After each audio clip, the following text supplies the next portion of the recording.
Science के अंदर पहला लेसन है तुम्हारे, क्या है लेसन का, क्या नाम है आपके? हमारे आसपास के पदार्थ।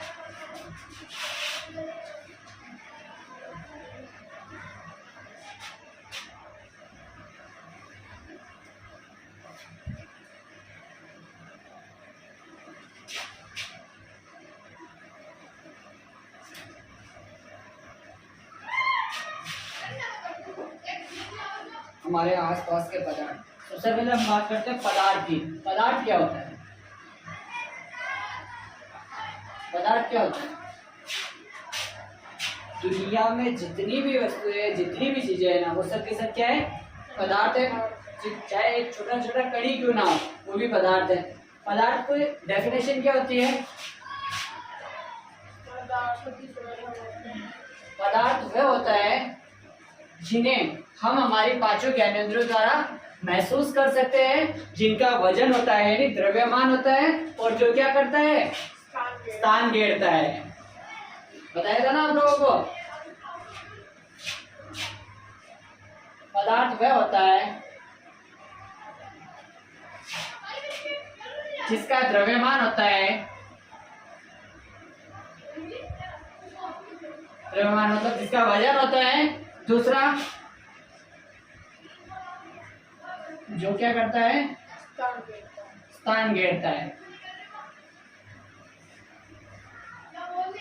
अर्थात दुनिया में कोई सी भी वस्तु, चाहे कणी क्यों ना हो, एक मॉलिक्यूल, एक कणी क्यों ना हो, उसका क्या होगा?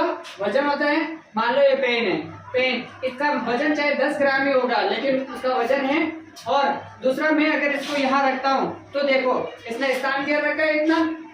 यानी प्रकृति के अंदर जो भी चीज होती है जिसका वजन हो और जो स्थान घेरता हो, जिसे हम लोग क्या कर सकते हैं, हमने हमारे सेंस जो होते हैं, सेंस मतलब ज्ञानेंद्रियों के द्वारा हम लोग क्या कर सकते हैं? महसूस कर सकते हैं। उसे हम लोग क्या कहेंगे? पदार्थ कहेंगे। अर्थात हम कह सकते हैं कि विश्व में जितनी भी वस्तुएं बनी हुई, जितनी भी सामग्रियां बनी हुई है, वो सारी की सारी क्या है? पदार्थ है। चाहे बुक हो, पेन हो, चाहे कुछ भी हो। पदार्थ के अभिलाक्षणिक गुण। पदार्थ जो होता है ना,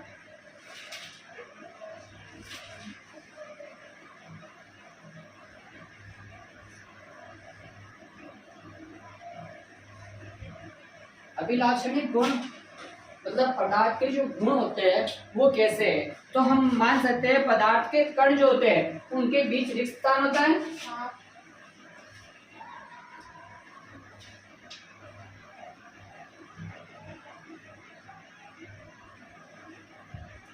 पदार्थ के कणों के मध्य रिक्त स्थान होता है। स्थान होता है। लेकिन उससे पहले हम लोग अगर बात करें हम कि पदार्थ जो होता है, पदार्थ की जो अवस्थाएं होती है, कितने प्रकार की होती है अवस्था पदार्थ की? तीन अवस्था होती है। पहला ठोस, ठोस यानी सॉलिड। दूसरा द्रव या लिक्विड, और तीसरा गैस। ये तीन अवस्थाएं होती है। इन तीनों अवस्थाओं की अगर हम लोग डेफिनेशन की बात करें, हम लोग ठोस अवस्था, जिसके कण क्या होते हैं? अत्यधिक पास होते हैं, तो वो ठोस अवस्था हो जाएगी। यानी दूसरा द्रव अवस्था, द्रव जिसके कण ठोस की अपेक्षा क्या होते हैं? थोड़े से दूर होते हैं। गैस जिसके कण जो होते हैं ठोस और द्रव दोनों के कणों की अपेक्षा क्या होते हैं? अत्यधिक दूर होते हैं। वो कौन सी अवस्था हो जाएगी? गैस अवस्था हो जाएगी। तो ये तो पदार्थ की अवस्था है। हम बात कर रहे हैं पदार्थ के कणों के, मतलब पदार्थ के जो गुण होंगे वो कैसे होंगे? गुण ये तीन भी गुण के अंदर ही मान सकते हैं अपन। ठोस पदार्थ ठोस भी हो सकता है, द्रव भी हो सकता है, और गैस भी हो सकता है। लेकिन हम इनके कणों की बात कर रहे हैं अब, कणों के। तो पदार्थ के कणों के मध्य क्या होता है? रिक्त स्थान होता है, खाली जगह होती है। तभी क्या होते हैं? ये बॉन्डिंग कर पाते हैं ये। दूसरा, पदार्थ के कण जो होते हैं वो क्या है? निरंतर गतिशील होते हैं।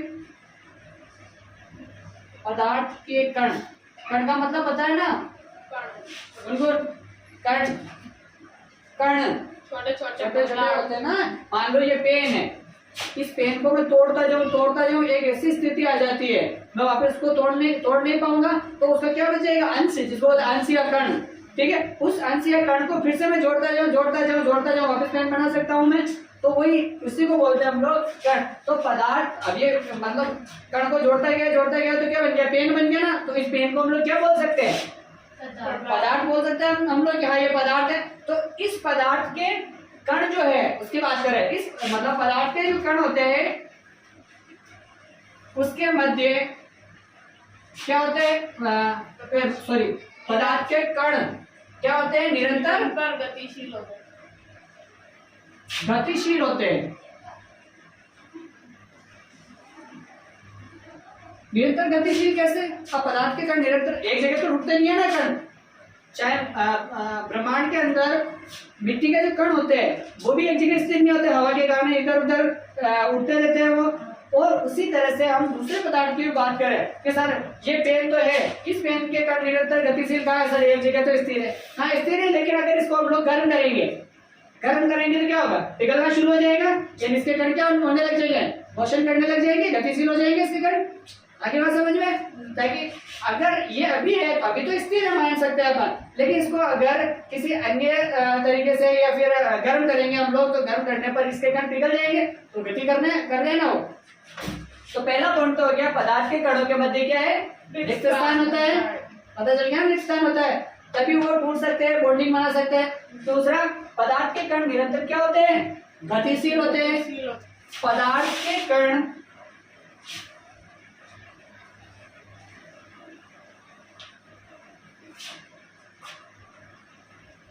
आपस में एक दूसरे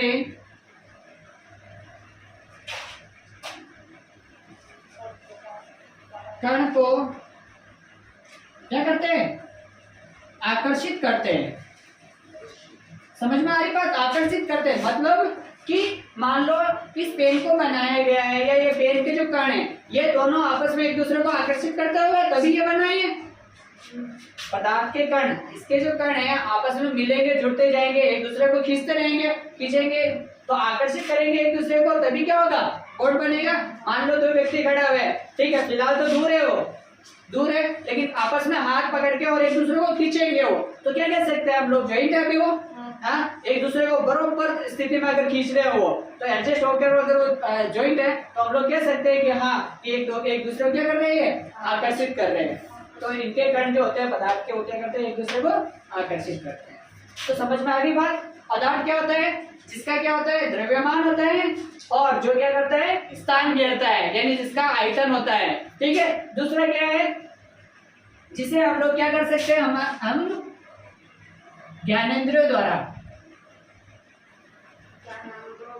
क्या करते हैं, हम लोग क्या कर सकते हैं, महसूस कर सकते हैं। ठीक है, पदार्थ जो है उसकी अवस्था कितनी होती है, 3 प्रकार की होती है, ठोस, द्रव और गैस होती है। ठोस की डेफिनेशन आती है आपको, सॉलिड की डेफिनेशन क्या होती है, जिसके कण क्या होते हैं, अत्यंत पास होते हैं, जिसके कण पास होंगे। देखो मैं यहाँ स्ट्रक्चर बना देता हूँ मैं, जैसे ये कण है, ये कण दिख रहे हैं, ये कण क्या है, बिल्कुल पास दिखाई दे रहे हैं। तो ये कण पास दिखाई दे रहे हैं, ये कौन सी अवस्था हो जाएगी, ये ठोस अवस्था हो जाएगी, पदार्थ की ठोस अवस्था। पदार्थ की द्रव अवस्था, थोड़े से कण आपको क्या कर देने हैं, थोड़े दूर बना देने हैं, दूर दिख रहे हैं आप लोगों को, है ना। तो ये कौन सा अवस्था हो जाएगी, पदार्थ की द्रव अवस्था हो जाएगी। इसकी बात करें हम लोग तो गैस की, तो देखिए गैस के कण क्या है, अत्यधिक दूर है। ठोस और द्रव दोनों की अपेक्षा गैस के कण अत्यंत दूर होते हैं। आगे बात समझ में, ठीक। उसके बाद हम लोगों ने बात की पदार्थ के अभिलाक्षणिक गुणों की, मतलब पदार्थ के गुणों की बात कर रहे हैं अपन कि पदार्थ के गुण क्या है। तो पहला गुण अपन लोगों ने बात की, पदार्थ के कणों के मध्य रिक्त स्थान होता है, पदार्थ के कण निरंतर गतिशील होते हैं, पदार्थ के कण आपस में एक दूसरे को क्या करते हैं, वो आकर्षित करते हैं। ठीक है, अब आपको पता है कि अगर पदार्थ की ठोस अवस्था होगी तो ठोस अवस्था होगी तो उसका आकार जो होता है ना, आकार व आयतन दोनों क्या होंगे, निश्चित होंगे। निश्चित होंगे ना। ठोस अवस्था, ठोस चीजें जितनी भी होती है उनका आकार निश्चित होता है, आयतन भी निश्चित होगा, आकार और आयतन दोनों निश्चित होगा। जैसे मान लो कि मैंने एक पत्थर का टुकड़ा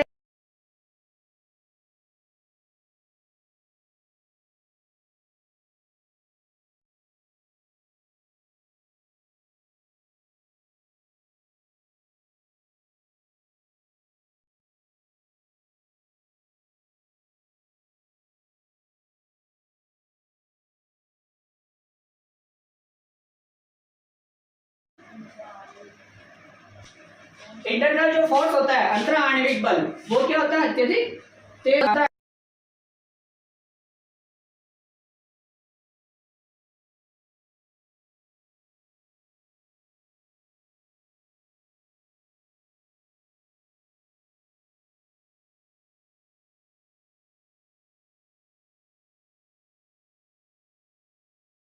जाएगा वो, अगर नहीं होता है कम है तो, है ना।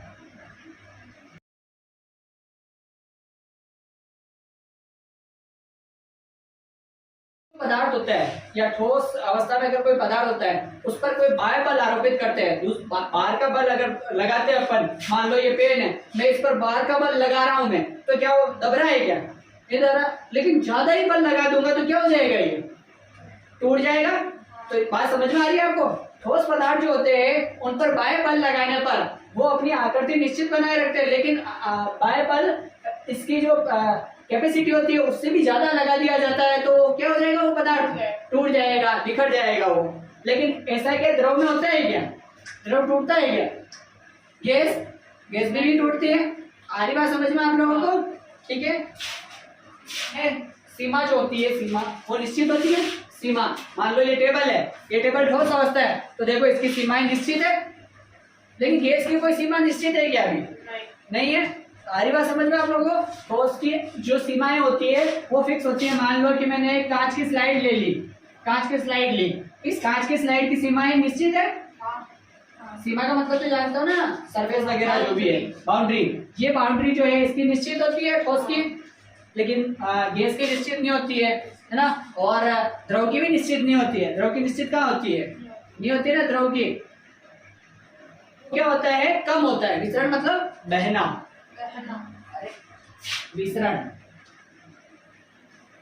ठोस अवस्था में विसरण क्या होगा? कम होगा। मैं इस पेन को यहाँ से खिसका रहा हूं मैं, तो विसरण कम ही हो रहा ना, एक जगह नहीं रुका हुआ है वो तो। लेकिन अगर मैं यही पानी गिराऊंगा या गैस गिराऊंगा मैं, तो गैस रुकेगी क्या उस जगह पर? पानी रुकेगा क्या? थोड़ा तो विस्तृत होगा ना, रहेगा। तो क्या अपन डिफरेंस की अगर बात करें ठोस द्रव गैस में, तो इस तरह से डिफरेंस याद रखना आप लोगों को कि ठोस जो होता है उसका आकार व आयतन निश्चित होता है, लेकिन द्रव का आकार निश्चित नहीं होता है। द्रव के अंदर जो होता है अंतरा आणविक बल जो होता है वो क्या होता है? कम होता है ना, नहीं के बराबर होता है। और गैस के अंदर अंतरा आणविक बल होता ही नहीं होता है बिल्कुल भी अंतरा आणविक बल गैस के अंदर। और ठोस के अंदर विसरण जो दाब होता है, विसरण दाब, वो क्या होता है? विसरण मतलब विसरण कम होता है, बिल्कुल कम होता है। लेकिन ये द्रव के अंदर विसरण जो होता है द्रव की ठोस की अपेक्षा अधिक होता है। लेकिन गैस जो होती है उसमें विसरण जो होता है ना, वो क्या होता है? ठोस और द्रव की अपेक्षा अत्यंत अधिक होता है। आगे बात समझ में? विसरण मतलब बहना। ठीक है, बात समझ में आ गई? ठोस जो होते हैं ना उसमें कणों की गति कमी होगी ना। अब अगर कोई चीज है वो बनी हुई है तो स्थिर है ना, वो जब तक उस पर बल नहीं आरोपित करते हैं या उसको पिघलाएंगे नहीं तब तक गति नहीं करेगा। लेकिन द्रव तो भाई बहते ही रहता है ना, द्रव और गैस तो उसके कण क्या होते हैं? निरंतर गति करते हैं, तभी तो वो बहते हैं। और ठोस के कण ज्यादा गति नहीं करते, वो एक जगह स्थिर रह जाते हैं। आगे बात समझ में? सरल होता है। ठोस द्रव गैस तीनों की डिफरेंस, ये तीनों चीजें बता रही, यही चीज है बस। उसमें चेंज करते रहना अपन को। आकार जो होता है वो क्या होता है? निश्चित नहीं होता है। इसमें भी निश्चित नहीं होता है, इसके अंदर भी। ठीक है, इनके मध्य आणविक जो बल होता है वो क्या होता है? कम होता है। उसमें अधिक है तो इसमें कम हो जाएगा। और गैस जो होती है उसमें क्या होता है? विसरण जो होता है वो क्या होता है? अत्यधिक होता है। गैस में तो अधिक होता है ना, बहाव ज्यादा होता है ना उसमें तो। ठीक है, बात समझ में आ गई? तो ये तीनों अवस्थाएं आप लोगों को ध्यान में रखनी है। जो 6 क्लास से लगा के 7 8 अब तक आ ही रहा है। परिवर्तन क्या होता है, परिवर्तन किसे कहते हैं, कहते हैं किसको, क्या क्या चीज है ये, परिवर्तन होता है क्या है? एक कोई भी चीज में पदार्थ, बदलाव आ जाना, हाँ किसी भी चीज में जैसे मान लो कोई भी पदार्थ होता है, कोई भी पदार्थ उसकी अवस्था मतलब आकार, में बदलाव आ जाना। रंग और वही संरचना वगैरह सब इसमें आ गया ना। अवस्था, आकार, रंग, इनमें परिवर्तन होना क्या कहलाता है, परिवर्तन कहलाता है। कुल मिला के क्योंकि स्थिति आदि में होने वाला जो बदलाव होता है ना, बदलाव वही परिवर्तन ही होता है ना। कोई भी पदार्थ ले लिया, मान लो मैंने शक्कर ले ली, मैंने शक्कर को मैंने पानी में डाला, ठीक है, पानी में डाला तो शक्कर की अवस्था मतलब आकार चेंज हो जाएगा ना, चेंज हो जाएगा। पहले शक्कर ठोस थी और वो चेंज हो गई, किसमें चली गई, पानी में मिल गई, वो द्रव में परिवर्तित हो गई वो, है ना। तो ये क्या हो जाएगा, परिवर्तन कहते हैं उसको, ठीक है। बहुत बार क्या होता है कि पानी है, पानी के अंदर मैंने नील डाल दी थोड़ी सी, या कोई कलर डाल दिया मैंने, तो पानी का रंग क्या हो गया, चेंज हो गया। तो पहले बात तो अपन ये कर रहे हैं ना कि पानी भी क्या है, एक प्रकार से पदार्थ ही है ना।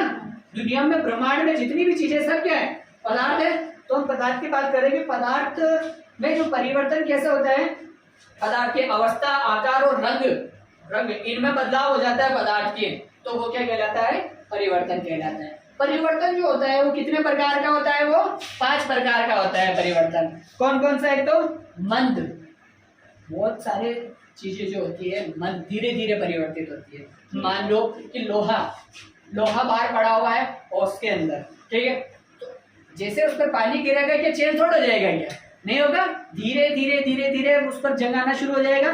तो वो क्या, कौन सा परिवर्तन हो जाएगा, मंद परिवर्तन। याद रखना, स्लो चेंजेस इसको बोलते हैं, स्लो चेंजेस यानी मंद परिवर्तन, याद रखना, ठीक है। उदाहरण आ जाता है मंद परिवर्तन का, एक उदाहरण परिभाषा सहित एक उदाहरण दीजिए। तो धीरे धीरे परिवर्तित होने वाला पदार्थ की अवस्था में धीरे धीरे परिवर्तन या बदलाव होना ही क्या कहलाता है, मंद परिवर्तन कहलाता है। उदाहरण में क्या लिखोगे, लोहे पर जंग लगना, ये क्या हो जाएगा आपका एक मंद परिवर्तन का उदाहरण हो जाएगा। शिशु बच्चा, ऐसा तो नहीं है कि पैदा होते ही वो बड़ा हो जाता है, ऐसा तो नहीं है ना, समय लगता है उसको। तो शिशु का क्या हो जाएगा, किशोर अवस्था में परिवर्तन होना भी क्या है, एक प्रकार से कौन सा परिवर्तन है, मंद परिवर्तन है, ठीक है। दूसरा आ रहा तीव्र परिवर्तन सभी जानते हैं, जल्दी से परिवर्तित होना। जल्दी से परिवर्तित होने के कौन कौन से उदाहरण, जैसे मान लो कि रंग हो गया, या फिर बर्फ ले लिया मैंने, बर्फ है ना, आइस ले लिया, तो उस आइस को हम लोग मतलब गर्म वातावरण में रखेंगे, नॉर्मल वातावरण में भी रखेंगे अपन, तो क्या हो जाएगा, वो पिघलना शुरू हो जाएगा। तो कौन सा तीव्र परिवर्तन ही हो रहा ना, जल्दी से पिघल जाना, ठीक है। कहने का मतलब ऐसे परिवर्तन जो कुछ सेकंड या कुछ मिनट में ही क्या हो जाते हैं, परिवर्तन बदलाव आ जाते हैं पदार्थ के अंदर, तो क्या हो जाएंगे, वो तीव्र परिवर्तन हो जाएगा। एक और एक कागज का गलना, कागज भी जल्दी से गल जाता है ना, ऐसा तो नहीं है टाइम लगता है, लेकिन प्लास्टिक को अगर डालेंगे तो टाइम लगेगा ना उसको तो गलना। बहुत बार क्या होता है, प्लास्टिक ऐसा प्लास्टिक भी होता है जिनको सालों बीत जाते हैं, फिर भी उनका क्या नहीं हो पाता है, अपघटन नहीं हो पाता है। पता ना आपको अपघटन, प्लास्टिक को बंद क्यों किया जा रहा था, बैन क्यों किया जा रहा है, क्योंकि उसका अपघटन बहुत टाइम बाद होता है, जल्दी से नहीं हो पाता है, या जीव जंतु वगैरह उसको खा जाते हैं तो पेट में फंस जाता है और उनका गलता ही नहीं हो, अपघटन हो ही नहीं पाता, तो क्या होते हैं वो फिर बाद में जीव जंतु मर जाते हैं। इस वजह से उस पर बैन लगाया जा रहा है कि उसका अपघटन थोड़ा टाइम लगता है, मंद परिवर्तन है, एक प्रकार से समय लगता है उनको परिवर्तन होने में, अपघटन होने में। एक और फोटो खींचते हैं ना अपन, तुरंत आपको रिजल्ट मिल जाता है, तुरंत 1 सेकंड के अंदर फोटो खींच के आपको रिजल्ट मिल जाता है, फोटो आई है ना, फोटो नजर आ जाता है आप लोगों को, तो वो भी एक प्रकार से परिवर्तन ही था। अब कैमरा चालू कर रखा है आप लोगों ने, ठीक है, जब तक नहीं खींचोगे तब तक तो परिवर्तन नहीं दिख रहा ना। जैसे फोटो खींचोगे आपका फोटो एग्जैक्ट हो जाएगा और आप फिर हिल भी जाओगे ना तो भी वो नजर आ जाएगा, मतलब परिवर्तन हो गया फिर बाद में उसमें, है ना। तो ये मंद परिवर्तन उत्क्रमणीय है, जिसको इंग्लिश में बोलते हैं रिवाइजेबल चेंजेस। रिएक्शन थी ना आप लोगों के, अभिक्रिया थी ना, हाँ, रिएक्शन को बोलते हैं अभिक्रिया क्यों, लेकिन उत्क्रमणीय का मतलब होता है रिवाइजेबल रिएक्शन। तो अपन बात कर रहे हैं उत्क्रमणीय परिवर्तन की बात करें, उत्क्रमणीय परिवर्तन। जैसे देखो मैंने लिया यहाँ पर बर्फ लिया, ठीक है, बर्फ लिया, अभी किस अवस्था में है ये? ठोस। ठोस अवस्था में है, ठीक है। इसको नॉर्मल अवस्था में रखा मैंने, है ना, मतलब थोड़ा सा क्या किया मैंने, मान लो मतलब गर्म हो रहा है, थोड़ा सा गर्म हुआ तो ये किसमें परिवर्तित हो जाएगा? द्रव। द्रव में परिवर्तित हो जाएगा ये, ठीक है। द्रव को मैंने और क्या किया मैंने? गैस। और गर्म किया द्रव को, तो किसमें परिवर्तित हो जाएगा वो? गैस। वाष्प या फिर गैस में, है ना। एक तो परिवर्तन ये हो गया ठोस का द्रव में, द्रव का वाष्प में या गैस में परिवर्तित होना। लेकिन वापस क्या किया मैंने? इस वाष्प को या इस गैस को क्या किया मैंने? ठंडा किया मैंने, तो किसमें चेंज हो जाएगा ये वापस? द्रव में। हाँ? द्रव। द्रव में। और इस द्रव को मैंने और ज्यादा और ठंडा किया मैंने, तो किसमें चेंज हो जाएगा ये फिर से? बर्फ में आ जाएगा या आइस में आ जाएगा। तो देखो ये एक ऐसी अवस्था है जिसके अंदर क्या होता है कि पदार्थ जो होता है, पदार्थ की अवस्था परिवर्तित हो जाती है और वापस उसे पुनः उसी अवस्था में लाया जा सकता है। समझ में आ रही है बात? वापस उसी अवस्था में लिया अपन ने ठोस लिया था, ठोस पदार्थ वापस द्रव में चेंज हुआ, द्रव से गैस में आया और गैस को वापस ठंडा करते करते हम लोग वापस क्या कर दिया? उसी अवस्था में आ गए हम लोग, ठोस अवस्था में आ गए। तो ये क्या हो जाएगी? कौन सा परिवर्तन हो जाएगा? ये उत्क्रमणीय परिवर्तन हो जाएगा। तो परिवर्तन की डेफिनेशन फिर से देख लेते हैं अपन। परिवर्तन होता है क्या? पदार्थ की अवस्था, आकार, रंग वगैरह जो होते हैं उनमें बदलाव होना क्या कहलाता है? परिवर्तन कहलाता है। परिवर्तन मुख्य रूप से 5 प्रकार का होता है। पहला परिवर्तन मैंने क्या बताया था आपको? मंद प्रकार का परिवर्तन, धीरे धीरे होने वाला। दूसरा परिवर्तन कौन सा बताया मैंने आपको? हाँ, दूसरा तीव्र परिवर्तन, यानी कि तीव्र गति से होने वाला, मतलब जल्दी से होने वाला परिवर्तन। कुछ मिनटों कुछ सेकंड में वो क्या हो जाता है? पदार्थ की अवस्था परिवर्तित हो जाती है। आगे का मैंने बताया आप लोगों को उत्क्रमणीय परिवर्तन। उत्क्रमणीय परिवर्तन में क्या होता है? पदार्थ की जो अवस्था होती है वो चेंज होती है फिर उस अवस्था जो चेंज हुई ना, उस अवस्था का चेंज वाला जो चेंजिंग जो है वो हटाकर वापस उसको किस में लाया जा सकता है? उसी अवस्था में लाया जा सकता है। तो वो क्या हो जाएगा? उत्क्रमणीय परिवर्तन। अब बोलते हैं फिजिकल, भौतिक अवस्था, फिजिकल स्टेट बोलते हैं ना। भाई तू तो फिजिकल फिट है। फिजिकल मतलब एक तरह से पूरा बाहर जो दिखावा होता है, जो आकार होता है, आकार, वो उसको बोलते हैं फिजिकल बोलते हैं हम लोग। तो फिजिकल होता है क्या? फिजिकल परिवर्तन। देखिए भौतिक परिवर्तन, याद रखना ये हद से ज्यादा आता है। भौतिक परिवर्तन और एक रासायनिक परिवर्तन, ये 2 परिवर्तन सबसे ज्यादा आते हैं। तो इसमें भौतिक का देख लो आप लोग, 2 वर्ड याद रखने, केवल 2। डेफिनेशन बड़ी है लेकिन याद 2 रखने आपको। भौतिक परिवर्तन वो होता है जिसमें पदार्थ की, जिसमें क्या होता है? पदार्थ की अवस्था क्या हो जाती है?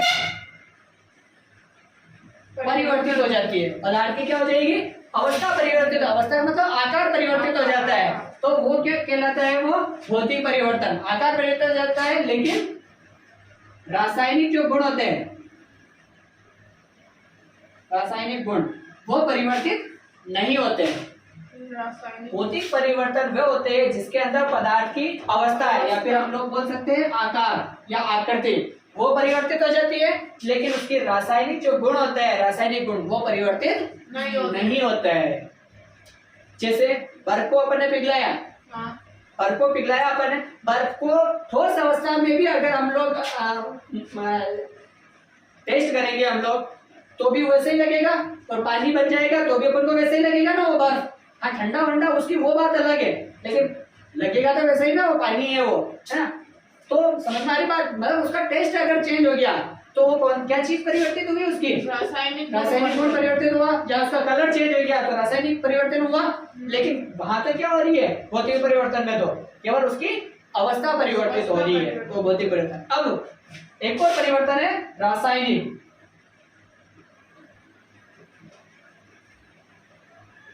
रासायनिक परिवर्तन इसका उल्टा हो जाएगा। जो अपन ने भौतिक परिवर्तन बताया ना, उसका उल्टा करना अपन लोगों को, कि ऐसा परिवर्तन जिसमें पदार्थ की अवस्था परिवर्तित नहीं होती है, जबकि रासायनिक गुण उसके रासायनिक गुण क्या हो जाते हैं, परिवर्तित हो जाते हैं। जैसे मान लो कार्बन और ऑक्सीजन, कार्बन का एक अणु और ऑक्सीजन के दो अणु।